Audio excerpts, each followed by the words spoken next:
आज की कहानी एक किसान लड़के की है जिसे एक ऐसी लड़की से इश्क हो जाता है जिसके साथ एक रात बिताने के लिए लोग अपना सब कुछ लुटाने को तैयार रहते हैं।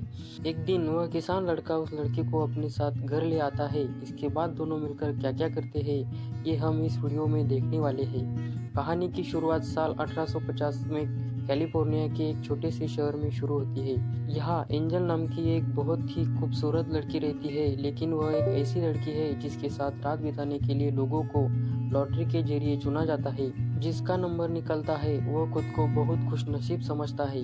अब यहाँ पर एंजल को देखते हैं जो मजबूर और उदास नजर आती है। उसे अपने बचपन के दिन याद आते हैं जहाँ वो अपनी माँ नीना के साथ रहती थी और उस दिन वह बहुत खुश थी क्योंकि उसके पिता एलेक्स उससे पहली बार मिलने आने वाले थे। पर जब एलेक्स आता है तो वह अपनी बेटी से सही से बात नहीं करता और उसे घर से बाहर जाने को कहता है और नीना से कहता है तुम सिर्फ मेरे घर में रहती हो, लेकिन मैंने तुमसे शादी नहीं की और उसे वो लड़की भी नहीं चाहिए थी क्योंकि यह नाजायज बच्ची थी। यह सुनकर नीना गुस्से से भड़क उठती है, जिससे एलेक्स भी गुस्से में आकर उसे बहुत पीटता है और फिर वहाँ से चला जाता है। पर यह सब एंजल बाहर से देख लेती है और ये सब देखकर वो रोने लगती है। फिर उसकी माँ बाहर आकर उसे समझाती है कि इसमें उसकी कोई गलती नहीं है और वो इस दुनिया में सबसे ज़्यादा प्यार उसी से करती है। फिर एक दिन बाद नीना को एलेक्स से एक खत मिलता है जिसमें लिखा होता है कि उसने वो घर बेच दिया है जिसमें नीना और एंजल रहती है। उसके बाद नीना अपनी बेटी को लेकर वो घर छोड़ देती है और अपना गुजारा करने के लिए अपने सारे गहने बेचने के लिए एक दुकान में जाती है। लेकिन वो दुकानदार कहता है कि यह गहने नकली है जिनकी कोई कीमत नहीं है, लेकिन तुम खुद बहुत ही कीमती हो। अगर तुम मेरे लिए काम करोगी तो मैं तुम्हें पैसे दूंगा और यहाँ रहने की जगह भी मिल जाएगी। नीना अपनी मजबूरी की वजह से दुकानदार की बात मान लेती है। इसके बाद वो दुकानदार सबसे पहले नीना से इंटीमेट होता है और फिर उसे काम पर लगा देता है ताकि वह दोनों पैसे कमा सके। लेकिन कुछ ही दिनों बाद नीना को एक गंभीर बीमारी हो जाती है और कुछ दिनों में उसकी मौत हो जाती है। अपनी माँ को इस हालत में मरते देख एंजल बहुत रोती है, लेकिन वह खुद भी बेसहारा थी। अब कहानी प्रेजेंट में आती है जहाँ हम माइकल नाम के एक किसान को देखते हैं। वह अपने खेतों का सारा काम अकेले करता है और एक समझदार और धार्मिक लड़का है जो रोज चर्च जाकर प्रार्थना करता है। पर आज वह गॉड से अपने लिए एक लाइफ पार्टनर मांगता है जो उसे सच्चा प्यार करे और हमेशा उसका साथ दे। उसी दिन शाम को जब माइकल अपना सामान बेचने के लिए शहर जाता है तो उसकी नज़र एंजल पर पड़ती है जो घूमने के लिए बाहर निकली थी और पहले ही नज़र में एंजल उसे बहुत ही अच्छी लगती है। माइकल अपने दोस्त से एंजल के बारे में पूछता है तो वह बताता है कि एंजल इस शहर के एक पैलेस में रहती है और वह यहाँ की सबसे खूबसूरत और महंगी लड़की है जिसके साथ रात बिताने के लोगों की लाइन लगी रहती है। यह सुनकर माइकल को अजीब लगता है, लेकिन वह उससे मिलने की ठान लेता है। शाम को जब एंजल की शिफ्ट खत्म हो जाती है तो वहाँ की बॉस डचेस का एक बॉडीगार्ड आता है जो हर शिफ्ट के बाद कमाई लेने आता है, लेकिन उसे कमाई कम लगती है इसलिए वह एंजल से बदतमीजी से पूछता है। तभी वहाँ की मालकिन वहाँ आकर उसे रोकती है और बॉडीगार्ड से कहती है अगर एंजल को एक खरोच भी आई तो नीचे खड़े लोग तुम्हें बहुत मारेंगे। अब गुस्सा छोड़ो और जल्दी उसे काम करने के लिए तैयार करो। थोड़ी देर बाद एंजल फिर से अपने काम के लिए तैयार होती है और इस बार माइकल उससे मिलने आता है। एंजल उससे कहती है कि उसे जो करना है वो कर सकता है, अगले 1 घंटे के लिए वो उसकी है। तो वह कहता है तुमसे सिर्फ बात करने के लिए आया हूँ, मैं दूसरों की तरह नहीं बल्कि एक किसान हूँ और अपने खेत में काम करता हूँ। फिर एंजल को शादी के लिए प्रपोज करता है, लेकिन एंजल यह सुनकर हंस पड़ती है और कहती है यह इस हफ्ते का चौथा प्रपोजल है। मेरे पास ऐसे कई लोग आते हैं जो मीठी मीठी बातें करते हैं। अब माइकल का समय खत्म हो जाता है और एंजल उसे रूम से बाहर निकाल देती है, लेकिन अगले दिन माइकल 2 गुना पैसे देकर एंजल से फिर मिलने आता है। वो एंजल से कहता है मुझे पहली नज़र में ही तुमसे प्यार हो गया था और मैं तुमसे ही शादी करना चाहता हूँ। एंजल उसकी बातों को सीरियसली नहीं लेती और कहती है तुम अपना पैसा और समय दोनों बर्बाद कर रहे हो, इसलिए मेरे पास आओ और अपना काम खत्म करके यहाँ से चले जाओ। मैं हमेशा के लिए तुम्हारी नहीं हो सकती। इतने में माइकल का समय खत्म हो जाता है और फिर वहाँ एक बॉडीगार्ड आता है और माइकल को जाने के लिए कहता है। अब आगे माइकल का दोस्त उसे समझाता है कि एंजल उसके लिए सही लड़की नहीं है। कहानी फिर से एंजल के बचपन में चली जाती है। जब एंजल की माँ का निधन हो गया था तब दुकानदार एंजल को एक दूसरे शहर में ले गया था और उसने एंजल को एक जगह पे बेच दिया था। थोड़ी देर बाद वहाँ का बॉस ड्यूक आता है। फिर जॉन कहता है कि इस लड़की को ले लो और मुझे मेरा पैसा दे दो। ड्यूक के इशारे पर उसके आदमी जॉन को मार देता है। यह देखकर एंजल डर जाती है, लेकिन ड्यूक कहता है अब से तुम मेरे लिए काम करोगी। कुछ सालों बाद जब एंजल बड़ी हो जाती है तो ड्यूक उसे इस काम में लगा देता है। एंजल के दिल से अब डर नाम की चीज़ खत्म हो चुकी थी और उसे विश्वास हो गया था कि दुनिया के सारे मर्द एक जैसे होते हैं, लेकिन फिर भी वह मजबूर थी। फिर एक दिन वहाँ पर उसका पिता एलेक्स आता है और वह नहीं जानता था कि एंजल उसकी बेटी है। फिर जब एंजल को लेकर कमरे में जाता है तो वह उसे अपनी सच्चाई बता देती है, जिससे एलेक्स को एहसास होता है कि उसी की वजह से उसकी बेटी की जिंदगी बर्बाद हो गई है। इसलिए वह खुद को दोषी मानते हुए सुसाइड कर लेता है। इसी बीच एंजल की एक दोस्त एंजल को कुछ पैसे देकर वहां से भागने में मदद करती है। जब ड्यूक को यह पता चलता है तो वह गुस्से में उसकी दोस्त की हत्या कर देता है।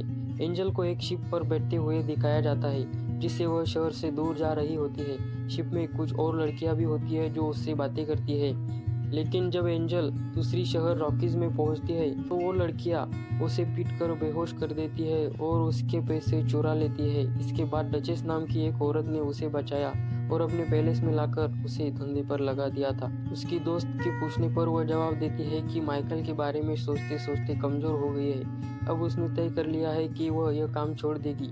उसने अपने सारे पैसे डचेस के पास सेव रखे हुए थे, इसलिए वो डचेस से अपने पैसे मांगने के लिए जाती है। लेकिन डचेस कहती है यहाँ से जाने के बाद तुम क्या करोगी? मैं तुम्हें यहाँ अच्छा खाना, कपड़े और रहने की जगह देती हूँ, बाहर तुम्हें क्या मिलेगा? लेकिन एंजल ने अपना मन बना लिया था। वो कहती है मेरे पैसे मुझे दे दो। इस पर डचेस गुस्से में आ जाती है और कहती है मैं तुम्हें कुछ भी नहीं दूंगी। एंजल को भी गुस्सा आता है और वो डचेस पर चिल्लाने लगती है। इसके बाद डचेस अपने आदमी को बुलाती है और कहती है एंजल को सबक सिखाओ, जिसके बाद वह आदमी एंजल को ले जाकर बहुत मारता है। उसी रात माइकल को सपना आता है कि एंजल के साथ बहुत बुरा हुआ है। अगली सुबह वो पैलेस पहुंच जाता है और देखता है कि एंजल की हालत बहुत खराब है। उसे बहुत गुस्सा आता है और डचेस से कहता है अब मैं इसे यहाँ से लेकर जा रहा हूँ। लेकिन डचेस कहती है एंजल पर मेरा कर्ज है और कर्ज चुकाए बिना वह कहीं नहीं जा सकती। ये बात सुनकर माइकल डचेस को एंजल के कर्ज से 3 गुना ज्यादा पैसे देता है। फिर वो एंजल को अपनी माँ की अंगूठी देकर कहता है क्या तुम मुझसे शादी करोगी? जिस पर एंजल हाँ कहती है। इसके बाद माइकल एंजल को अपने फार्म ले जाता है। मार की वजह से उसकी हालत बहुत ही खराब थी। फिर वह उसे पहनने के लिए कुछ कपड़े देता है, जिस पर एंजल पूछती है क्या ये तुम्हारी वाइफ के है? माइकल कहता है यह मेरी बहन के थे, पर 1 साल पहले उसकी मौत हो गई। अब उसका पति पॉल और मैं यहाँ रहते हैं, लेकिन इस समय पॉल दूसरे शहर में है। इसके बाद एंजल उठने की कोशिश करती है, पर उसकी हालत खराब होने की वजह से वो गिर जाती है। फिर माइकल उसका ख्याल रखने लगता है और इसी तरह 3 हफ्ते गुजर जाते हैं, जहाँ एंजल अब ठीक हो चुकी होती है। अब अगले दिन फार्म में माइकल की बहन का पति पॉल आता है और माइकल से मिलता है। पॉल अपने काम के लिए दूसरे शहर गया था और वो बहुत दिनों बाद लौटकर वापस आया है। माइकल पॉल से कहता है कि मैंने शादी कर ली है। इसके बाद वह पॉल को एंजल से मिलवाने के लिए जाता है, तो पॉल उसे देखकर पहचान लेता है, पर इस वक्त वह कुछ भी नहीं कहता। फिर माइकल के जाने के बाद वह एंजल से बात करता है और कहता है मैं अच्छे से जानता हूँ कि तुम कौन हो और किस तरह का काम करती हो। माइकल बहुत ही अच्छा लड़का है, उसे एक अच्छी बीवी मिलनी चाहिए, ना कि तुम जैसी। एंजल कहती है वो खुद मेरे पास आया था और सब जानने के बाद ही उसने मुझे अपनाया है और ये बात तुम्हें भी एक्सेप्ट कर लेनी। नेक्स्ट सीन में एंजल को माइकल को एक साथ देखते हैं। फिर माइकल एंजल के पास आकर कहता है मुझे तुम्हारे साथ पूरी जिंदगी बितानी है। मैं चाहता हूँ कि हमारे बच्चे हो और हम पूरी जिंदगी खुश रहे। पर एंजल माँ नहीं बन सकती थी और यह बात अब तक माइकल को पता नहीं थी। दूसरे दिन एंजल मरियम को लेटर लिखती है और उसमें माइकल की अंगूठी रखकर सबके जागने से पहले एक आदमी के साथ शहर चली जाती है। वही एंजल शहर के एक होटल में कुक का काम करने लगती है, पर उसी दिन ही ड्यूक का एक आदमी उसे वहां काम करते हुए देख लेता है। उसी रात को होटल में आग लग जाती है और सब कुछ जल जाता है। अगले दिन एंजल जले हुए सामानों को समेट रही थी, तभी उसके सामने ड्यूक आता है। ड्यूक वही आदमी है जिसने एंजल को बचपन में खरीदा था। अब उसने इस शहर में आकर अपना वही धंधा शुरू किया है जिसके बारे में एंजल नहीं जानती थी। वह एंजल को अपने साथ चलने के लिए कहता है, पर वह कहती है कि तुम मुझसे जबरदस्ती नहीं कर सकते। इसके बाद ड्यूक बताता है कल रात होटल में उसी ने ही आग लगवाई थी। अब अगर तुम नहीं मानती तो वो इस होटल ओनर को भी मरवा देगा। इसके बाद एंजल ना चाहते हुए भी उसके साथ चली जाती है। फिर एंजल को सबके सामने स्टेज पर ले जाता है, लेकिन वो स्टेज पे खड़ी होकर सब लोगों को बता देती है कि तरीके से ड्यूक छोटी लड़कियों के साथ जुल्म करता है और उसकी कहानी भी बता देती है। यह देखकर सभी लोग समझ जाते हैं कि ड्यूक तो सच में एक बेरहम इंसान है जो छोटी बच्चियों के साथ जुल्म करता है, जिसके बाद सभी लोग भड़क जाते हैं और ड्यूक को मारने लगते हैं और ड्यूक को मारने के लिए बढ़ने लगते हैं। ड्यूक भाग रहा होता है, लेकिन सभी लोग उसे चारों तरफ से घेर लेते हैं और उसे पकड़कर फांसी देकर मार डालते हैं। अब आगे हमें 3 साल बाद का समय दिखाया जाता है, जहाँ पर हम पॉल को एक दूसरे शहर में देखते हैं। यहाँ पर अचानक वह एंजल को देखता है, फिर उसका पीछा करते हुए एक बड़े स्कूल में पहुंच जाता है। अंदर जाकर पूछताछ करता है तो एंजल उसे मिल जाती है। इसके बाद वो एंजल से पूछता है कि यह सब क्या है और तुम यहाँ पर क्या कर रही हो। एंजल बताती है कि यह एक स्कूल है जहाँ मेरी तरह जो लड़कियाँ नई शुरुआत करना चाहती है उन्हें यहाँ शिक्षा दी जाती है। ये सुनकर पॉल को बहुत अच्छा लगता है। इसके बाद पॉल उसे वापस चलने के लिए रिक्वेस्ट करता है और कहता है, मैं 4 बजे यहाँ से जाने वाला हूँ, तुम चाहो तो मेरे साथ चल सकती हो। दूसरी तरफ हम माइकल को देखते हैं जो अपने खेतों में काम कर रहा होता है। तभी वह एंजल को देखता है कि वह वापस आ गई है। एंजल उसके पास आती है और अपना असली नाम बताती है कि मेरा नाम सारा है, जो मैंने आज तक किसी को भी नहीं बताया। मैं सिर्फ यह कहने आई हूँ कि मैं तुमसे बहुत प्यार करती हूँ और मैंने जो भी तुम्हारे साथ किया उसके लिए मुझे माफ़ कर देना।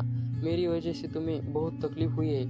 माइकल कहता है, इन्हीं तकलीफ़ों की वजह से हमें यह खूबसूरत पल मिला है और अब हम एक साथ हैं। फिर वह अपनी माँ की रिंग, जो अब तक उसने संभाल के रखी थी, वो एंजल को दे देता है। इसके बाद दोनों बहुत खुश हो जाते हैं और एक दूसरे को किस करने लगते हैं। इसके बाद हमें कुछ सालों बाद का सीन दिखाया जाता है जहाँ माइकल फिशिंग कर रहा था।